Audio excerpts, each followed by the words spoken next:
Hello students, हम लोग periodic classification of elements पढ़ रहे हैं और इस चैप्टर में हमारा जो टॉपिक चल रहा है this is modern periodic table. याद है ना, which is based on the modern periodic law.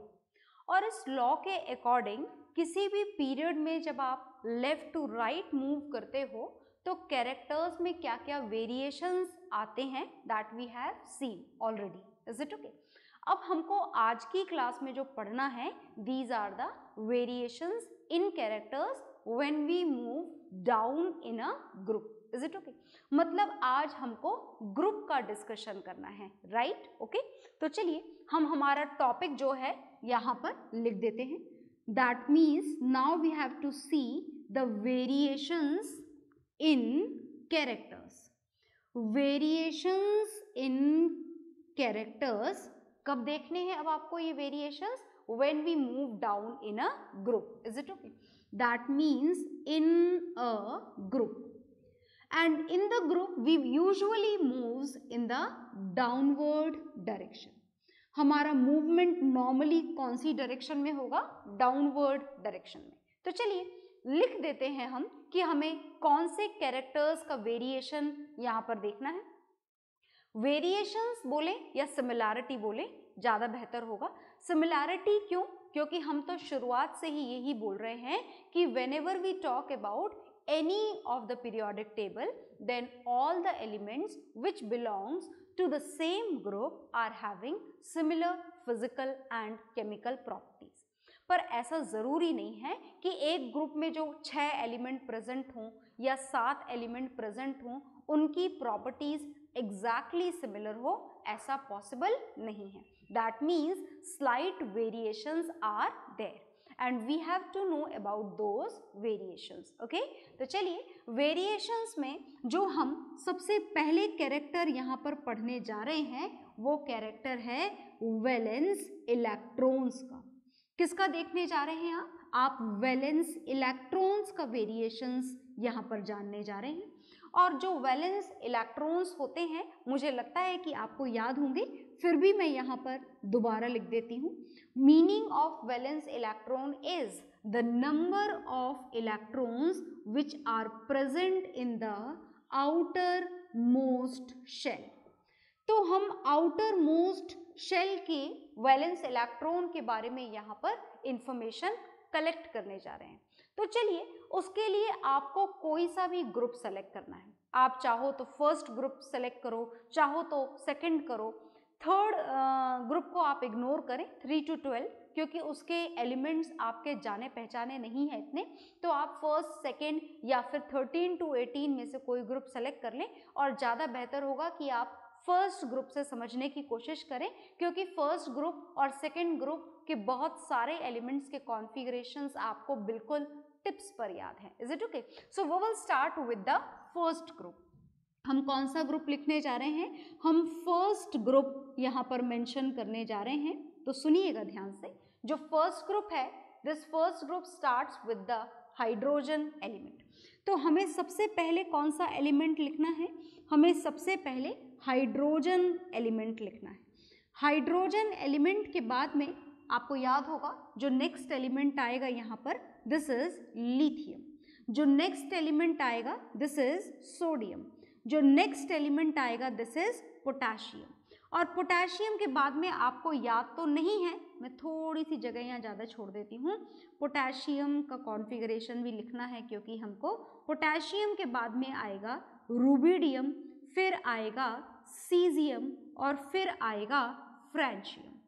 So these are all elements which are present in this first group. And what we have to know here, we have to know about the number of valence electrons. तो चलिए जानते हैं, configuration लिख देते हैं उसके लिए हम सबका। तो अगर आप हाइड्रोजन का कॉन्फ़िगरेशन लिखो तो आपको बहुत अच्छे से याद है दिस इज 1। लिथियम का कॉन्फ़िगरेशन हो जाएगा 2-1। सोडियम का कॉन्फ़िगरेशन हो जाएगा 2-8-1, राइट? पोटेशियम का कॉन्फ़िगरेशन, यहाँ तक के कॉन्फ़िगरेशन आपको याद हैं। Is it okay? आगे के नहीं भी याद हैं तो भी आपको बता दिया जाएगा कि फर्स्ट ग्रुप के जब भी आप देखें in this number of valence electron 1, In this number of valence electron 1. In this number of valence electron again 1. Here number of valence electron again 1.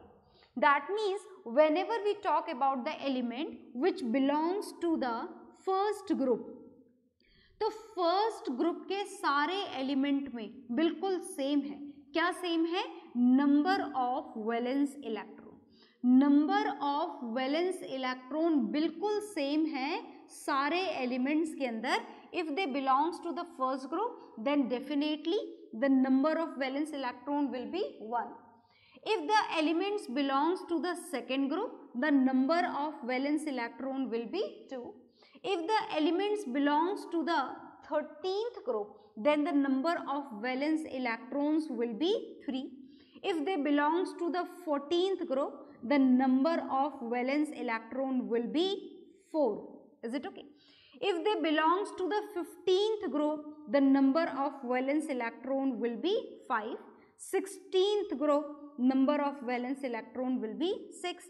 17th group, the number of valence electron will be 7. And if the element belongs to the last group, 18th, then leave the helium as an exception, but all the remaining elements which belongs to the 18th group are having 8 electrons in its outermost shell. So these are the number of valence electrons according to a particular group. So we can see it very clearly that all the elements which belongs to a particular group are having same number of valence electrons. Is it okay? तो आप इसको note down कर लीजिए. Okay?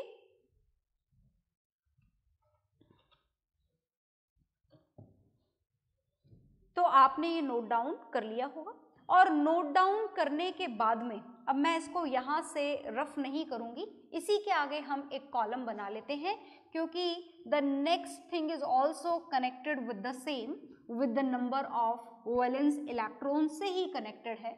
हम जो next character यहाँ पर define करने जा रहे हैं इसको मैं यहाँ से रफ करने जा रही हूँ. These are the number of valence electrons, let it be there. इसको छोड़ देते हैं यहाँ पर क्योंकि ये काम आने वाला है हमारे. देखिएगा, ये मैं दोबारा मेंशन कर देती हूँ. This is group number and this is number of valence electron. So these are the valence electrons and this is group number. Is it okay? Now the second character which we are going to know, whose variations are we are going to know here, and this second character is the valency of elements. अब हम क्या जानने जा रहे हैं? हम जानने जा रहे हैं एलिमेंट्स की वैलेंसी. वैलेंसी पर क्या फर्क पड़ता है एलिमेंट्स की? If they belongs to the same group then which type of variations will be there in the valency. जैसे आपने पीरियड्स में तो देखा था, first the valency will increase from 1 to 4 and then it start decreasing up to 0. कहाँ तक decrease होती चली जाती है? 4 से 3, 3 से 2, 2 से 1 और 1 से सीधे 0. Is it okay? तो यहाँ पर हमको अब जो जानना है वो एक ग्रुप की वैलेंसी जाननी है. तो बात अगर आप इस ग्रुप की करें which is here in front of you, this is first group. ये कौन सा ग्रुप है? ये फर्स्ट ग्रुप है. Is it okay? और फर्स्ट ग्रुप के एलिमेंट अगर हाइड्रोजन को आप देखें तो नंबर ऑफ वैलेंस इलेक्ट्रॉन 1 है. इसके पास में भी 1 है, इसके पास में भी 1 है, इसके पास में भी 1 है और इनके कॉन्फ़िगरेशन लिखे हुए नहीं है. पर आप याद रखें कि these elements are also having 1 valence electrons in them. और इस हिसाब से अगर आप जानना चाहें कि फर्स्ट ग्रुप के सारे एलिमेंट की अगर मैं आपसे वैलेंसी पूछूं तो आप वैलेंसी क्या लिखेंगे? देख लीजिए ध्यान से. If the element are having 1 electron in its outermost shell, ये 1 इलेक्ट्रॉन 1 इलेक्ट्रॉन 1 इलेक्ट्रॉन, तो इनकी वैलेंसी क्या होनी चाहिए? 1+. They all should have the tendency to donate this electron. इन सबकी टेंडेंसी क्या होगी? इस इलेक्ट्रॉन को डोनेट करने की टेंडेंसी होगी. मतलब फर्स्ट ग्रुप के सारे एलिमेंट की वैलेंसी 1. आप चाहें तो 1+ भी लिख सकते हैं because they all are the metals. मैं यहाँ पर सिर्फ 1 लिख रही हूँ. Is it okay? आगे देखिएगा, अगर आप इसी तरीके से सेकेंड ग्रुप के सारे एलिमेंट की वैलेंसी जानना चाहेंगे तो सेकेंड ग्रुप में जितने भी एलिमेंट प्रेजेंट हैं, beryllium, magnesium, calcium, strontium, barium, radium, जितने भी एलिमेंट प्रेजेंट हैं, they all are having the valency of 2। सबकी वैलेंसी कितनी है? 2। 13th ग्रुप के सारे एलिमेंट की वैलेंसी 3। 14th ग्रुप के सारे एलिमेंट की वैलेंसी 4। कारण पता है ना, क्योंकि वैलेंस इलेक्ट्रॉन कितने हैं? 4। तो to complete their octet they need 4 more electrons. Is it okay? Sharing करके 4 और इलेक्ट्रॉन्स की रिक्वायरमेंट है, और इसी कारण से 14th ग्रुप के सारे एलिमेंट की वैलेंसी कितनी है? 4। अब जब आप 15th ग्रुप पर आते हैं तो 15th ग्रुप में एलिमेंट में आउटर मोस्ट शेल में इलेक्ट्रॉन्स कितने हैं? 5। होने कितने चाहिए स्टेबिलिटी के लिए? 8। तो 5 इलेक्ट्रॉन्स हैं, 8 होने चाहिए, तो कितने इलेक्ट्रॉन्स की और रिक्वायरमेंट है? 3 मोर इलेक्ट्रॉन्स आर रिक्वायर्ड। कितने मोर इलेक्ट्रॉन्स की रिक्वायरमेंट है? 3 की। मतलब 15th ग्रुप के सारे एलिमेंट की वैलेंसी कितनी हो जाएगी? 3। Is it okay? 6 इलेक्ट्रॉन्स हो अगर आउटर मोस्ट शेल में तो वैलेंसी कितनी हो जाएगी? 2। 7 इलेक्ट्रॉन्स हो अगर आउटर मोस्ट शेल में तो एक ही इलेक्ट्रॉन और चाहिए, मतलब वैलेंसी कितनी हो जाएगी? 1। और अगर आउटर मोस्ट शेल का ऑक्टेट ऑलरेडी कंप्लीटेड हो तो फिर वैलेंसी कितनी हो जाएगी? ऑलरेडी कंप्लीटेड है तो इसको ना तो शेयर करने की जरूरत है ना गेन करने की। इसका मतलब क्या हो जाएगा? वैलेंसी हो जाएगी 0। और आपको तो याद ही है 18th ग्रुप का ऑक्टेट कंप्लीट है, सारे एलिमेंट की वैलेंसी 0 है। Because of all these only 18th group is also known as 0 group. क्या बोला जाता है 18th ग्रुप को? 0 ग्रुप भी बोला जाता है। ओके, तो बोर्ड पर से आप सब कुछ नोट डाउन कर लीजिए। ओके,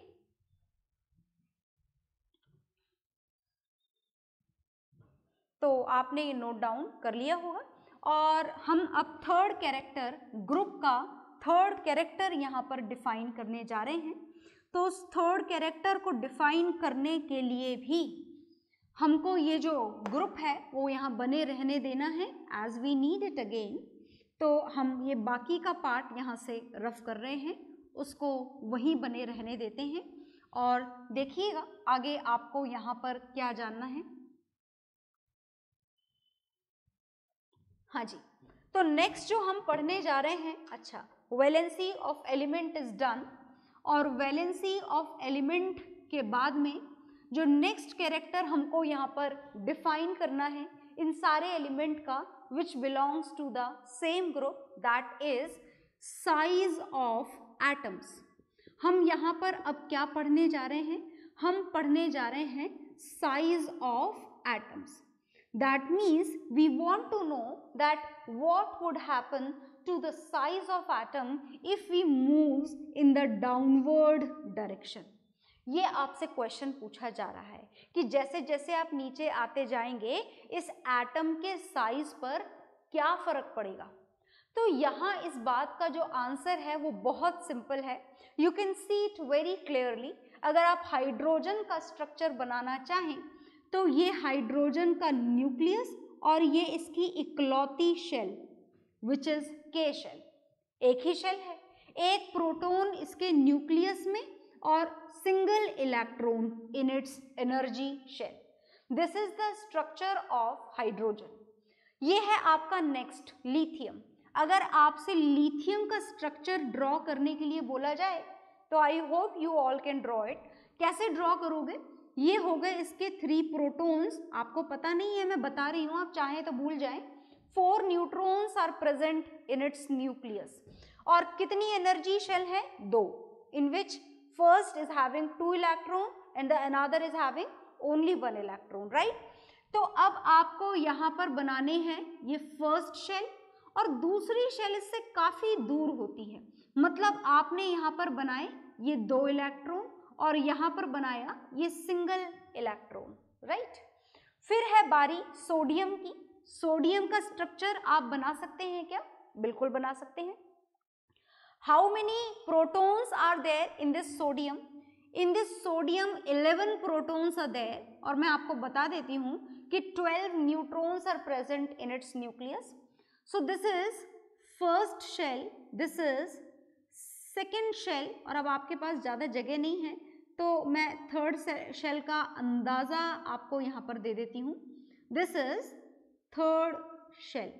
और दूर बनानी थी पर और दूर बनाने के लिए जगह बाकी नहीं है, तो आप इसे ओवरलैप करते हुए बना लें, पर ये कोई ओवरलैपिंग हो नहीं रही है. This is the structure of sodium in which 2 electrons are present in the K shell, 8 electrons are present in the L shell, 3, 4, 5, 6, 7, देखो काउंट कर लो, 1, 2, 3, 4, 5, 6, 7, एक और बना देते हैं 8. And in this outermost shell only 1 electron is present.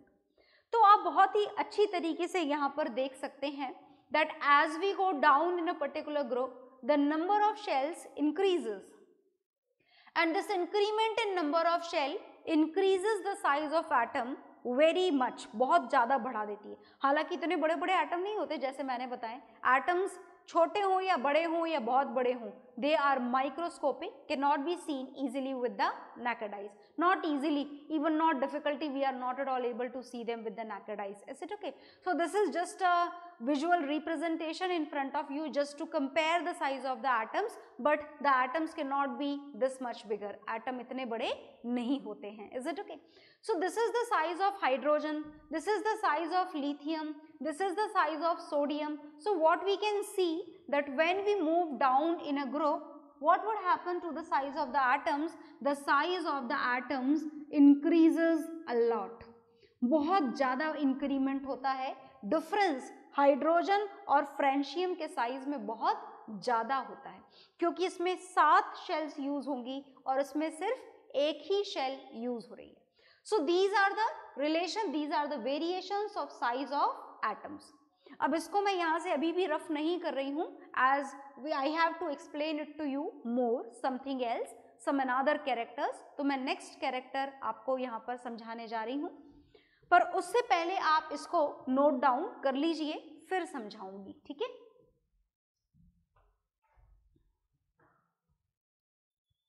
हाँ जी, तो size of atoms आपने जान लिया है, और साइज ऑफ एटम्स जानने के बाद में जो फोर्थ कैरेक्टर इस ग्रुप में हम स्टडी करने जा रहे हैं, this fourth character is very important, and this fourth character is chemical reactivity. हम केमिकल रिएक्टिविटी पढ़ने जा रहे हैं, बहुत ध्यान से सुनना.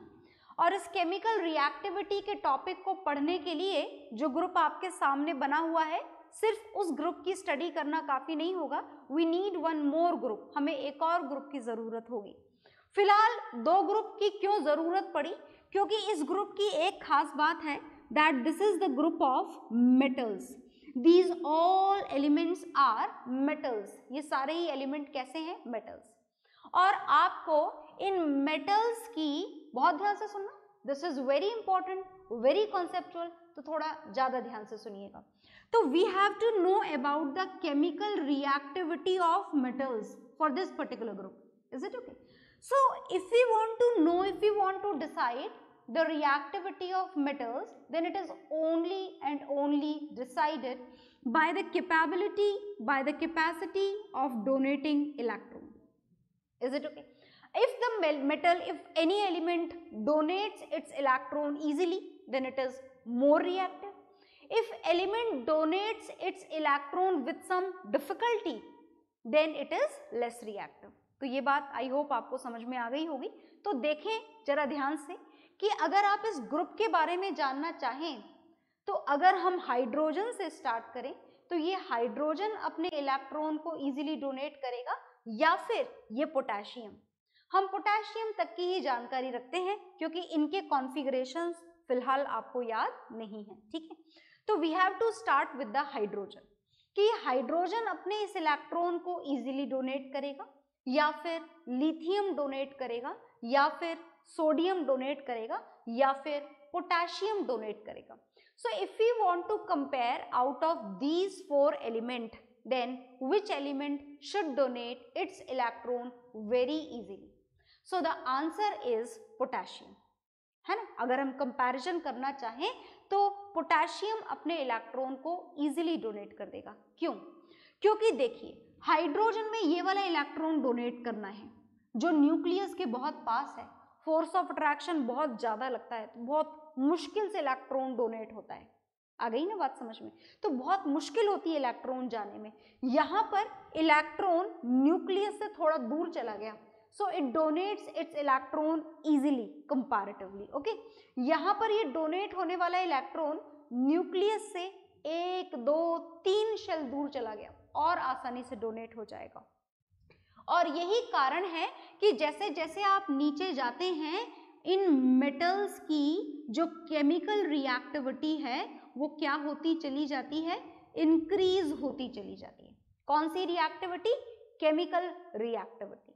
और केमिकल रिएक्टिविटी के साथ साथ मेटेलिक कैरेक्टर भी इंक्रीज होता चला जाता है, because metallic character also defines by the donation of electron. If any element donates its electron easily, it is more metallic. If it donates its electron with some difficulty, it is less metallic. So as we go down in this group of metals, then as we go down, the chemical reactivity of element increases as well as the metallic behavior of metals also increases. That means out of all these elements, if we want to know the least metallic element, then it is hydrogen, and the most metallic element, then it is francium.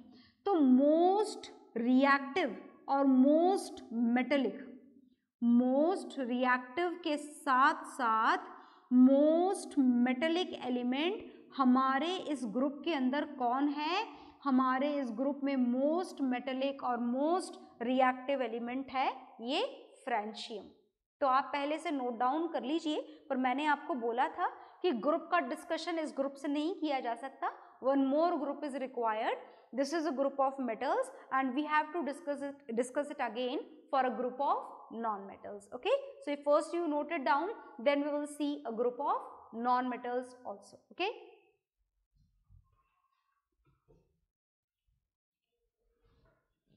हाँ जी, तो ये आपने group of metal का discussion किया है और group of metals के discussion के बाद में हम अब जो डिस्कशन करने जा रहे हैं, this is for the group of non metals. अब हम नॉन मेटल्स का ग्रुप लेंगे, तो जो भी आपका पसंदीदा ग्रुप हो उसमें आपको दिख रहा हो वो आप सेलेक्ट कर लें. आप अपने हिसाब से भी डिसाइड कर सकते हैं because you know a lot about the chemistry now. अब आप बहुत कुछ जानते हैं केमिस्ट्री के बारे में, तो बहुत बड़ा इशू नहीं है आपके लिए. You can take any of the group, but that should be a group of non metals because the discussion for the group of metals is over now. So we have to select a group of non-metals. तो देखिएगा ध्यान से, हम non metallic group का discussion यहाँ पर करने जा रहे हैं. And for that, the group which we have selected here is 17th group. So I hope you all are having the periodic table with you. So look in your periodic table and find out all the elements which belongs to this 17th group. The first element of the 17th group is fluorine. The next element is chlorine. The next element is bromine. And the next element is iodine.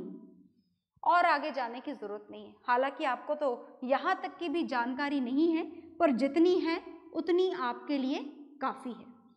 तो अब हमें जानना क्या है? First thing is this, that the group which is written in front of you, this is 17th group, and this group is having all the elements which are non-metals.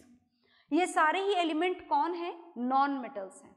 तो अगर इस non metal के group को आप ध्यान से देखें तो आप ये जानना चाहते हैं यहाँ पर that as we go down in this group, what would happen to their chemical reactivity. तो पहले जो आपने ग्रुप का डिस्कशन किया था, it was a group of metals, but here this is a group of non metals. और थोड़ा हम साइड में आ जाते हैं, इधर देखें ध्यान से.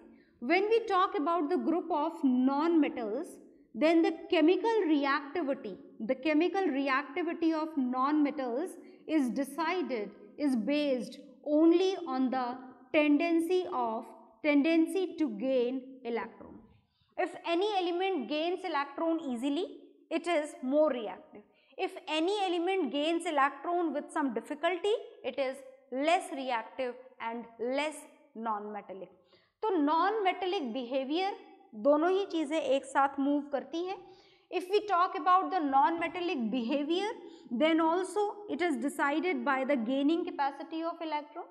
If we want to discuss about the chemical reactivity of non-metals, then it is also decided by the gaining capacity of electron. Is it okay? So look here, the configuration of fluorine is 2,7. You know it very well. The configuration of chlorine is 2,8,7. इतना तो आप जानते हैं. Is it okay? तो अब हम ये जानना चाहते हैं कि फ्लोरीन इलेक्ट्रॉन को आसानी से गेन करेगा या क्लोरीन आसानी से गेन करेगा. We can compare it with these two elements and the same tendency will go on in the downward direction, right? So if we want to know about the fluorine, what would happen? You just think it of by your own. एक बार खुद सोचें. तो बात अगर fluorine की हो तो fluorine में जो इलेक्ट्रॉन है वो इजीली गेन हो जाएगा. क्यों? क्योंकि फ्लोरीन में इलेक्ट्रॉन कहाँ पर गेन करना है? ये न्यूक्लियस विद 9 प्रोटॉन, ये इसकी K शेल विद 2 इलेक्ट्रॉन और ये इसकी L शेल विद 7 इलेक्ट्रॉन. जो इलेक्ट्रॉन आपको ऐड करवाना है वो कौन सी शेल में करवाना है? L शेल में, which is closer to the nucleus.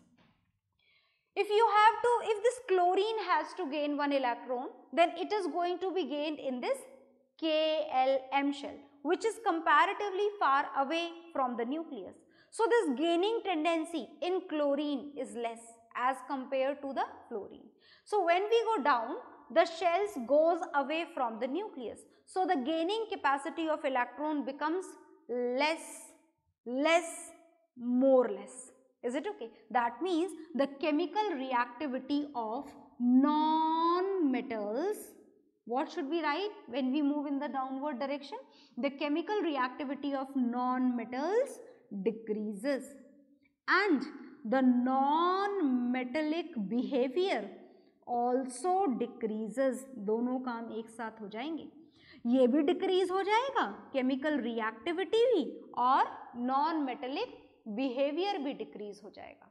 आ गई ना बात समझ में? तो उल्टा हो रहा है ना. मेटल्स के ग्रुप में जब नीचे जाते हैं तो एनिमल्स का जो मेटेलिक बिहेवियर है वो इंक्रीज होता है. Is it okay? रिएक्टिविटी भी इंक्रीज होती है. But when we go down in a group of non metals, then both of the things becomes opposite. That means non metallic behaviour decreases as well as their reactivity also decreases. That means out of these 4 elements, the most reactive and most non-metallic element is this fluorine. This is most reactive and most non-metallic element out of all these 4 elements. Is it okay? तो note down कर लीजिए आप इसको.